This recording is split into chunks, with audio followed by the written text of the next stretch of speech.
Hey everybody, and welcome to Organian's Puzzle Box. I am very happy to say that today I am releasing the Surface Forge, which is a painting system for Unreal Engine 5.5 and above. It's using the plugin Mesh Painting to allow you to paint layers across surfaces by combining RGB channels. This entire project has been pretty much created to ease the operation of creating environments, of texturing meshes in general. If you don't want to have UVs on your meshes, or for whatever reason you're using meshes that don't have any UVs, then the Surface Forge can work with that because it's using triplanar mapping. It can also use cell bombing and all sorts of other intricate things. So the blending is done using height information, and it's also using a lot of other parameters underneath the hood to make your surfaces look as organic and realistic as possible. Now, the design of this tool is trying to follow workflows such as Substance Painter in Photoshop because, we're using layers there, and I wanted to kind of have that, to have direct creative control over the look and feel of individual meshes. Surface Forge is also fully compatible with Nanite displacement, and while it works best with tessellation and enable, it's flexible enough to run well without it. Beyond blending, the system also streamlines environment enrichment by adding features like water puddles and snow. You can choose mesh painting or vertex painting depending on your needs, and mapping options including triplanar, cell bombing, and normal UV layout. So flexibility is key, and every parameter is designed to help you blend surfaces organically. If performance is a concern, the Surface Forge comes with a built-in scalability option. You can strip away unused features like turning off layers you don't need, so you can optimize the shader cost for your specific project. This gives you both the power of advanced texture painting and efficiency of more traditional workflows, all in one system. There will be a demo that you can try for yourself, just if you want to play around and actually see how it all looks and performs, so feel free to get that. But other than that, I would say this particular tool is coming with, it's like 130 sort of like individual meshes inside the project for walls and things like that. I've built a building out of it, which is again found in the project that you can explore. And the idea behind it is that you can just drag and drop these material instances and start painting straight away. And this tutorial is meant to show you exactly what's under, what you can find within the project, how to use it, and just give you a bit of a guidance of where to, start from. And I will be making some more tutorials in the near future to enrich that sort of the options and how to use it. And I'm also going to upgrade the shader as we move along, because right now it's still kind of like in a beta to finished state, but I want to add more improvements and more upgrades to performance and the look and feel of it. We also have a decal designer included, so you basically can drop decals using masks and tiling textures to have some really cool looking sort of like surface details that you can add on the walls. So there's there's like a full texturing package, like I've said. So when you download this plugin, it comes as a complete project. But if you'd like to basically migrate the Surface Forge to your own project, there are a couple of things you want to do first in your own project before doing the migration. You want to go over here into the plugin folder and type in Mesh Paint. And this, you'll see the plugin in here called Mesh Painting, and you want to enable that. And the next thing you want to do is also go to your project settings, and then here go over to rendering. And further down, you will find virtual texture support. So where it says virtual textures, you want to enable virtual texture support. And then you also want to make sure that enable virtual texture mesh painting is also turned on. This is going to help you to actually be able to properly paint using the mesh painting technique. I believe this might be enabled automatically when you enable the plugin, but either way, once you do this, you just need to restart the project and everything will be fine. Then you can actually proceed with the migration. Now, I won't be covering the migration process in this particular video because I have other videos that cover that if you need to, but let me know in the comment section below if you need any help. Now, when you get the Surface Forge, you will have two levels to play from. You have the material examples and then the showcase. Now we're going to open the material examples, which just basically shows you the some various usages of the material that we have in this particular project. So we have here an example when using snow. We have here doing a world aligned textures being blended together. Over here we have cell bombing being used. Over here we have some blends and also water puddles right here, as you can see right in the surface. And then here we have the grid display, which then shows you by default how the materials will be aligning on your meshes based on the RGB values. So red is obviously the red channel, which is textured over here and represented by number 1. 2 being the green channel is represented by this green color, and then B, blue, being number 3, right? And then over here we have decals that are also available in the project. So these decals come with a master material that allows for various masks to be used in conjunction with tileable textures in order to create some very intricate shapes on your walls or surfaces in general. Now the second level is where things get really interesting, because this level comes with a mega structure for you to play in and experience what the Surface Forge has to provide. Basically, this is an entire level asset, which has been created using Unreal Engine's 5 modeling tools. So nothing has been done outside of the engine for these particular meshes.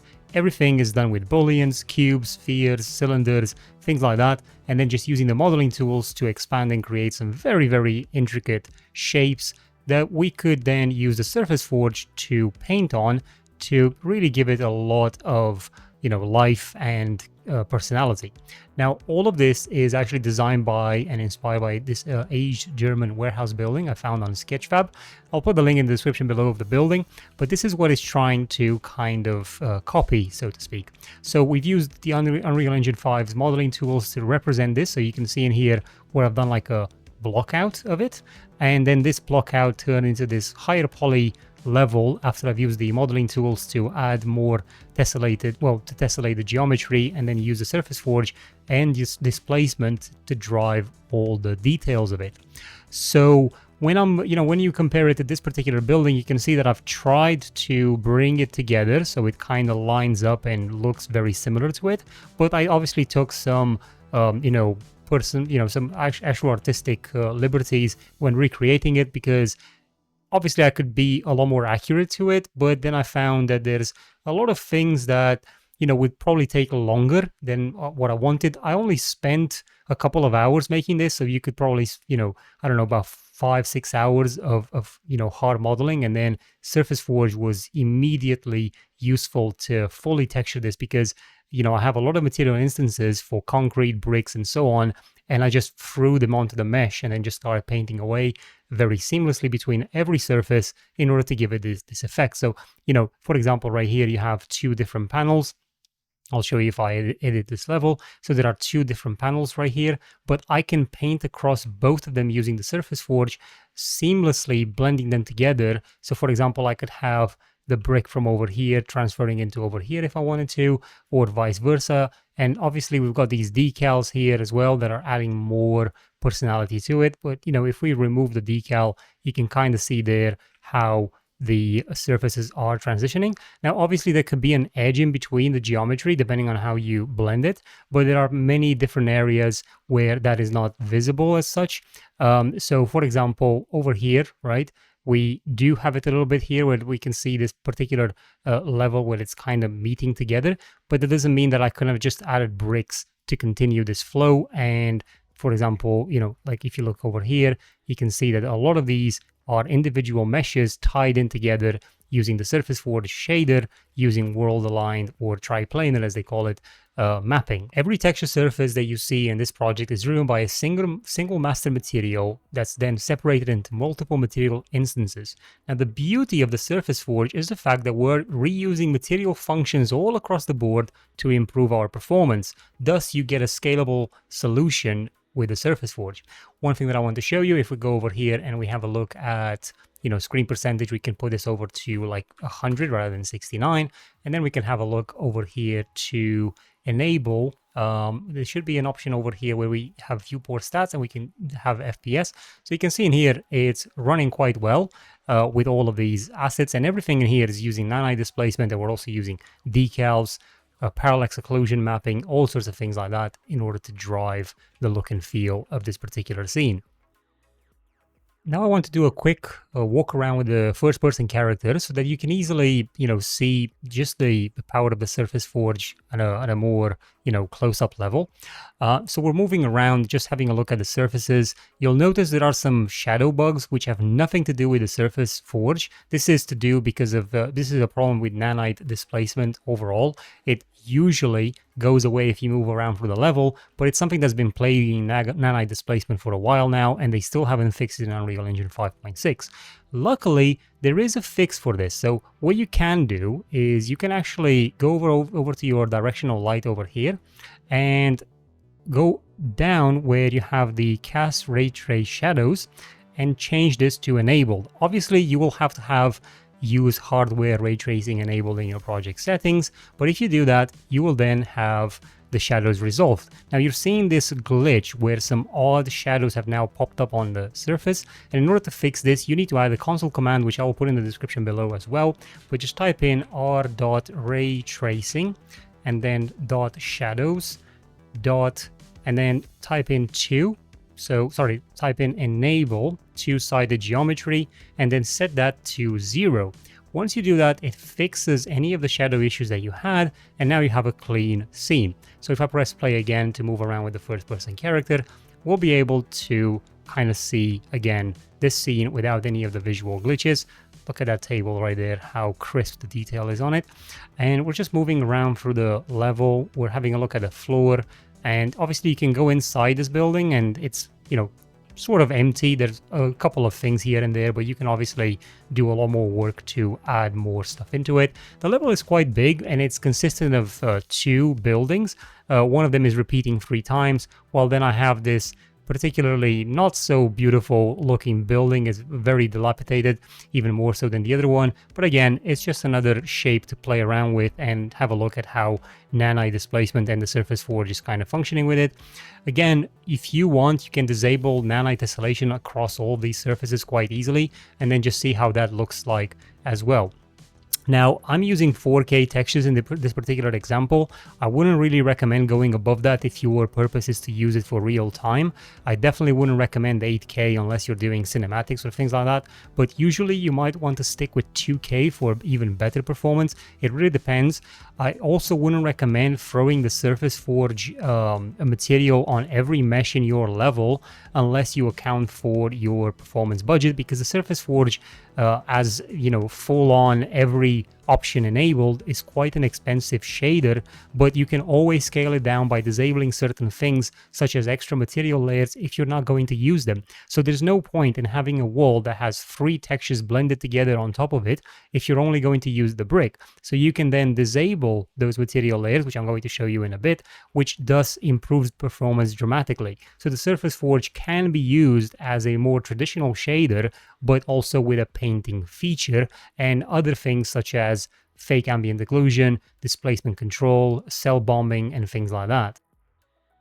Now, one of the questions you might have is just how much does it differ with the Surface Forge? If we disable Nanite displacement, how much of a difference do we get in the scene?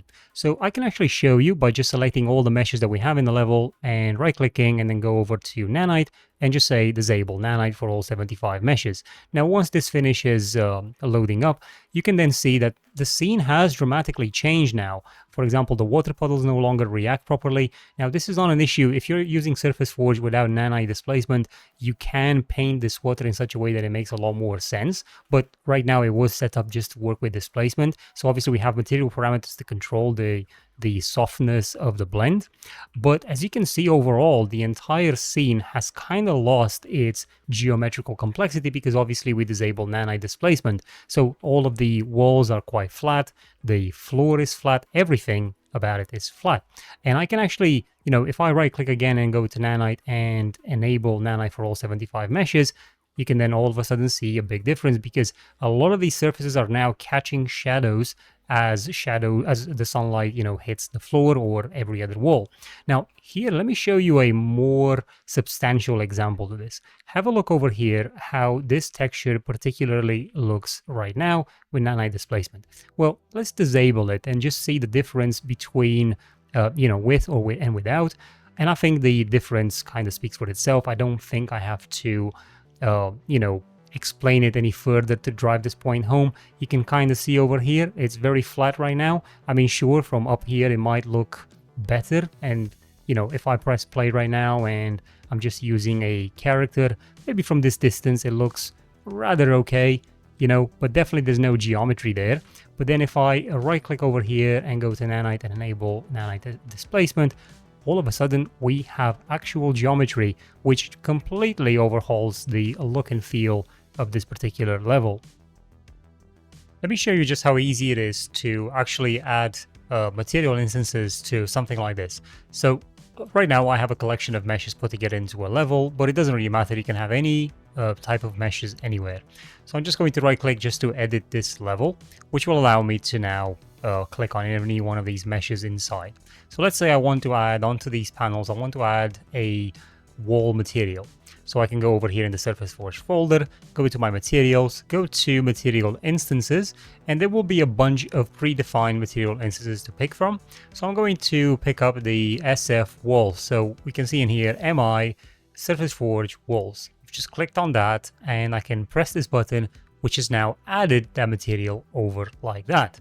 Obviously, we're going to go into painting a bit further down the line in the video, but this is just how easy it is to add any material instance to anything. Now, obviously, you can create your own material instance, or you can use the predefined templates in here. Like for example, maybe I want to put this dirt material, so I can just add it onto this panel, and as you can see, it's already populated it.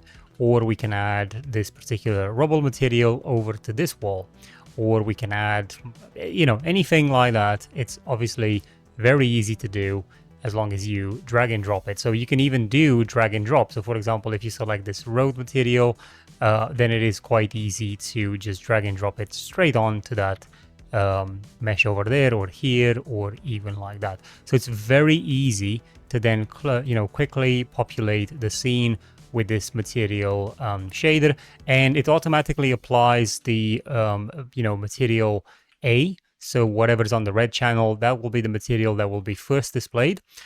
So just to make it easy, that's your base starting point as a layer. Now let me convey how the material instance is working and the parameters themselves. Over here we have this particular mesh and we have the Surface Forge applied to it. This is a material that I've specifically designed for the tutorial, but I want to take it from the top and just work through what every setting does. So the first thing we want to look at is water puddles. Obviously, if we enable this, this will add water puddles over to our mesh. And then the next one is snow. Just as an example, if I click the water puddle, obviously a lot of options for water puddles are going to be shown that we can then control how our water works and behaves on this surface. I'm going to disable that and then move on to actual parameters that are not bespoke to certain scenarios like water and snow. Let's talk about the particular, scalar parameters or global scalar parameters, and then we're going to look at switches and then the materials.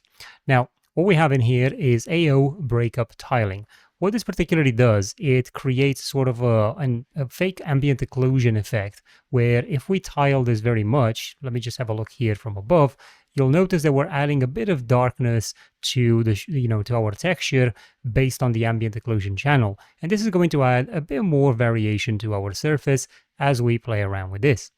The next one is our displacement mask intensity. So in case we're actually going to be using a alpha as opacity mask, then this will allow us when we mesh paint to use the alpha to delete a displacement wherever we don't want it. This also works to, for example, remove water puddles or snow wherever we don't want it.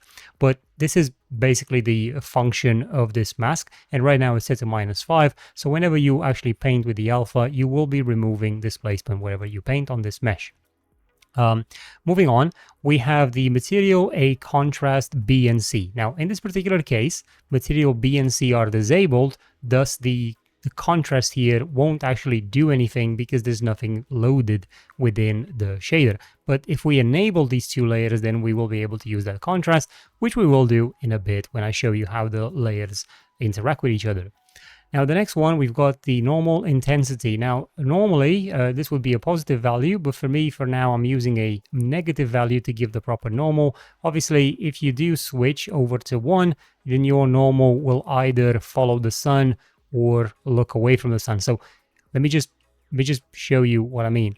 Right now, the light is over there, right?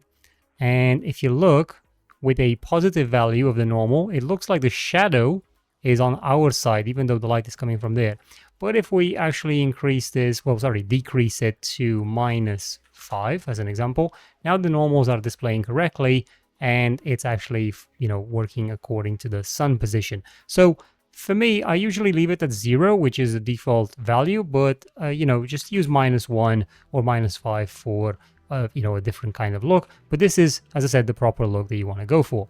The next thing you got is noise displacement variation. So if you want certain areas here not to have any displacement, you can then start toying around with this setting, which will ensure that certain parts of the mesh, the displacement is set to 0. Thus you have certain tiles that are quite high up in displacement and others that are completely flat. And this again helps with the surface to look a bit more natural or whatever you're going for. But by default, we're leaving this at a value of, well, it's actually set at a value of 1, but you could do 0. The next thing is to enable further sort of materials, but before we do the next 2 layers, let's just have a look at these other bits over here. So if you want that ambient occlusion effect, the one that's darkening the scene to be based on world aligned, then you can enable this and then it will effectively, affect this particular effect, this particular mesh in world space rather than local space. Not very useful in most settings, but in case you do need it for like a big mesh, then use it. The next one is gradient mask reveal. This is more of a, if you want your entire texture, your entire mesh to be effectively gray, and then if you want to use this gradient mask reveal to reveal the textured effect of the mesh. So you're going to have some options in here where you're able to like play around with that. And I mean, it's kind of difficult to get it to actually work in this particular scenario because it's usually meant to work with a sequencer, but I am trying with very, very large. You can see in here, it's kind of like popping in and out because you have to use very, very refined settings for this particular effect to work. But you've seen it in the introduction when I showed you the Surface Forge reveal. Now, we're not going to use that. This is more of an experimental feature. The next thing, we also can use vertex color instead of mesh paint, but by default this is off. I wouldn't turn this on unless you really want a vertex color paint, but otherwise just leave it as off. And then moving on to the material, we can trigger this particular surface to be world aligned. So we can click that box over there and now the entire layer becomes world aligned, which means that it will properly kind of go from surface to surface. And then wherever it is in the world, so for example, moving up or down or whatever, it's going to look right. Obviously the scaling is quite odd right now, so let's just increase the scaling to like 25. And when you turn on world align, you might have an issue where the displacement is not displaying. So this is where you want to play around with the displacement offsets. So for example, this offset could change a little bit. That's just so you just get the displacement back on. It really depends on what type of mapping you're using. So we're just going to revert back to what it was without world aligned. Then going forward, we obviously have the displacement control. So this controls how intense the displacement is, the offset, the center of the displacement. So these are all self-explanatory, but I would like you to experiment with them so you can understand further how they function. And obviously, depending on the texture that you use, this will change from surface to surface. We have a roughness slider for our texture, an AO contrast, which will add fake AO to the actual texture itself. So it's using the AO channel to bring in some needed contrast to the surface. I usually have these bumped up a little bit because I think a flat 0 just kind of looks very unrealistic. So this is why I usually give them a bit of a bump. The next thing we've got is whether or not we use AO breakup or not. So if you disable this, then that that parameter disappears, and now we're not using any AO masking, which means that this AO here applies equally across the surface. But if we enable this breakup, you'll notice that now we get a bit of, well, ambient occlusion breakup, which is making the surface again look a bit more natural. So I'm going to keep that on. We obviously can also disable fake AO entirely, so you don't get any ambient occlusion being used. And this is how the surface looks like now. It's a lot cleaner, but definitely a lot less realistic. we can also use cell bombing. So if you enable this, obviously now your surface is using cell bombing. So you can see in here just how the tiling has changed. There's actually no more tiling visible by the naked human eye because of cell bombing, but this effect doesn't usually work on tileable surfaces like bricks, because bricks obviously follow a certain linear pattern, while cobblestone definitely works better with this particular approach. And there's a lot of settings in here for our cell bombing, so you can do so many different things to blend these surfaces and twist them and turn them and rotate them to get some really cool shapes.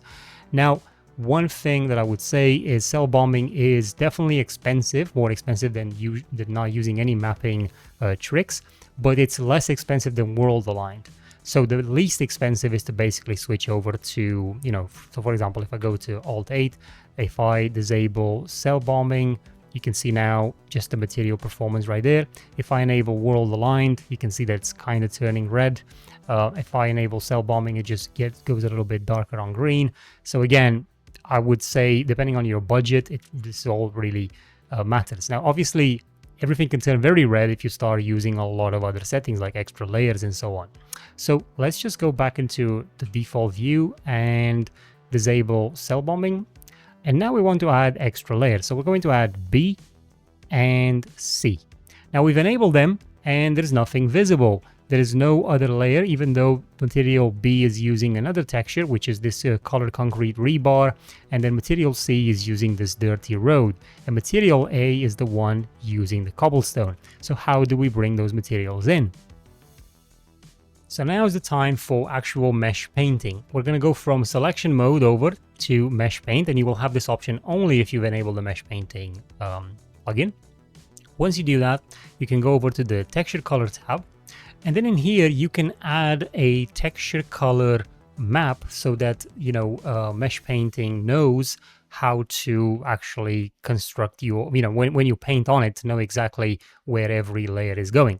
But there are caveats to this. The first caveat is that your mesh has to be UV unwrapped. Otherwise, you won't be able to paint on the surface properly, because it won't know where to add the paint, because it's all dependent on the UV. This is the same thing as how Substance Painter functions. So if you don't have any UVs, you can't paint in Substance Painter. Now, if you're using the vertex color, so if you go over here and use vertex color, you don't need UVs to do that. But because it's going to paint on the vertices themselves, you just have to make sure that your mesh is actually got quite a lot of vertices to work with. So, just make sure that you remesh your very simple shape to have a lot of vertices in order to paint. I am going to make a separate tutorial for vertex painting, but there's a lot of tutorials out there as well for it, but I'm going to do one specifically for the Surface Forge. Now, we're not going to enable vertex color. This mesh is UV unwrapped. You can also UV unwrap very quickly with the modeling tools. So if you go into modeling tools in here, you can go to UVs. You can auto UV or UV unwrap or project UVs. Each of these options works just fine. I mean, honestly, Unreal Engine's automatic UV unwrapping is generally quite okay. I wouldn't say that it's spectacular, but you can look at this. It gets the job done. You have a fully unwrapped model that you can then quickly mesh paint. Now we're going to go into mesh painting over here, and we're going to press the add button. Now, one thing that I want to show you, when you have the mesh selected, if you go down here into its details, you'll notice that there is a section, if I am able to find it, where it says overridden mesh paint texture resolution. That's what it says there. So you want to click this box and then put this to a minimum of 256 and no more than 512. This will make this mesh paint texture that will be generated the moment we press add. So if I press add, you can see that it's created this texture. And that texture is now at a resolution of 256. So whenever I paint with a resolution of 256. But if this number was 0, which means that the lowest number there is, if I then press fix over here, then I'm now painting with the lowest resolution on this, and it will look blocky as hell. So let me just demonstrate this. If I press paint and I'm using the red channel and I am adding this over here, you'll notice it's very odd when I do painting across the surface. So it sort of like glitches around and we just don't really know what the hell is going on, and you can't really have any nice refinement here. But if we switch this over to from 0 to 256, and then we press this fix button over here, you'll now notice that our mesh painting is a lot smoother and a lot nicer. Okay, now I'm going to remove that because I was painting with the red channel, which in this particular case, it's the, well, in our particular case, it's going to be material B. Okay, material A is applied by default as the base layer. Material B is going to be the red channel. The green channel is a combination of material A plus material B, and the green channel, the blue channel is material C. Okay, now one thing that you can also do, because obviously you don't want to add this resolution to every single mesh in your scene. You can actually double click the mesh in here, and this will open the mesh. And over here, you can set its mesh paint texture resolution to 256. And you can do this for any number of meshes. So for example, if you have a content browser and you have multiple meshes in here and you right click them, you can go into asset and then go into edit selection in property matrix. And then over in here, you can select all of these meshes as an example, right? So all of these. And then over here, you can see mesh paint texture resolution. You can change it to 256, and it will change it for all the meshes. And then that's done. Now we're going to press the add button over here, go to paint.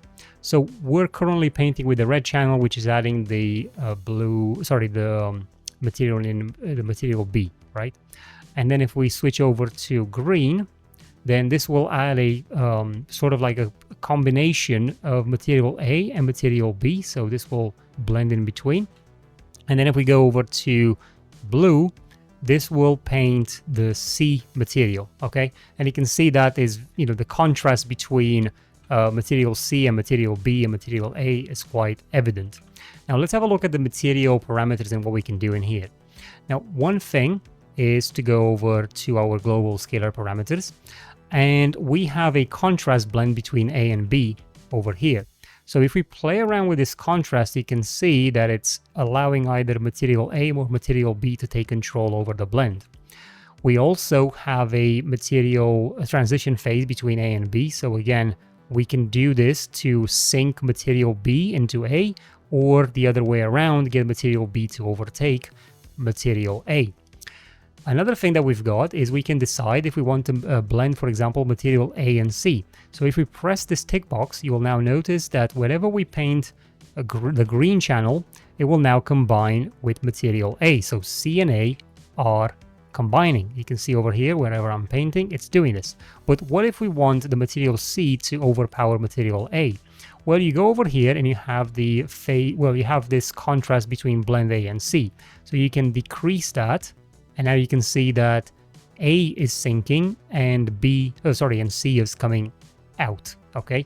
We can also use the blend phase like that. So for example, we could sync C further to the floor. So we only have like a very, very subtle look over there between C and A, but we can obviously make it overtake A by simply going above it. So it really all depends on what kind of values you are going for, what kind of effect you're trying to get.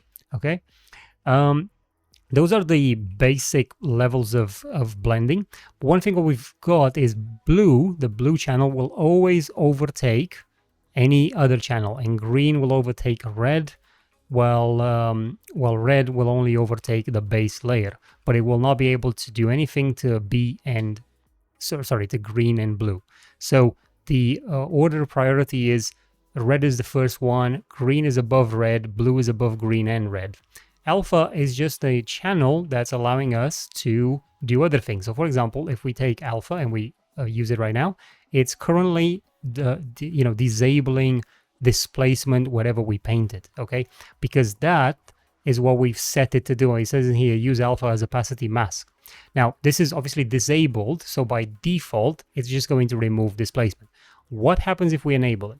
So if we enable this setting, right now, you can see it's no longer painting displacement out, and the displacement that we did paint out has been reverted. Okay, but what does this do? Well, if you go over into here, into the opacity blend mode, and you change from opaque sorry, not, yeah, from opaque to masked, then you'll notice that the alpha is actually deleting the mesh. So wherever you paint it, it will delete the mesh. This is allowing you to create see-through effects of a mesh if you need to. Okay, and this is not the same thing as opacity, so a translucent material. This is just mask. It's just masking this area, so it's a lot cheaper than translucency. You can also enable two-sided, which will increase the cost of the shader, but maybe you need to be able to see like that, and that is really nice. Okay, so if you then want to create a bigger hole, you can just paint in here, okay, and it just creates this hole. This is how I've done this particular effect on these roofs over here. I've done these cutouts by using masked painting. But one thing over here, you could add another mesh to fill in this gap if you need to, but you can see the power of this. Now, if we switch this back to opaque, obviously that mask will have no effect. Okay, but another thing, what if we enable water puddles, okay?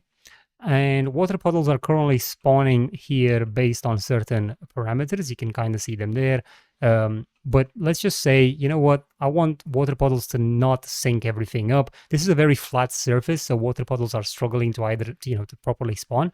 But let's say I want to delete water puddles from here. You can see that water puddles are, changing based on the highest point of your displacement on every layer as well. So if I then go to my alpha, and start using it, you can see that it's deleting the water wherever I'm painting it, okay? So what this is doing is effectively is bringing that surface up and it's masking the puddle in that area. If you want to bring it back, you might want to use the erase color. So you might press X to switch over to erase, and you'll notice that nothing is happening. And if you paint on puddles again, it again removes puddles, but it's not bringing it back. So that's very odd.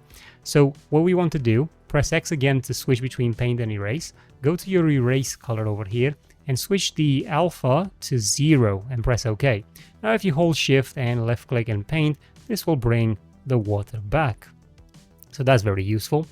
I'm also going to disable the water puddles and have a look at the snow. So if you press this button, this will add snow into your mesh. Now again, snow is really much dependent on if you've set it up or not properly. So right now it's just adding way too much displacement. Usually I just say, you know what, I don't want displacement from the snow material function, and then you're just gonna have to play around with the settings in here for displacement, the displacement of your actual meshes. So for example, you may want to switch this over to like a 0 to get your actual displacement from your meshes underneath. And then you can paint away this snow, which again doesn't look as fantastic on very straight surfaces because it doesn't really have anything to work with in terms of creating more shape control. But generally, it's going to play quite well on rocks and structures and things like that. But what I want to do is I want to upgrade this material function soon with some more settings, because right now I'm not as happy of how it functions.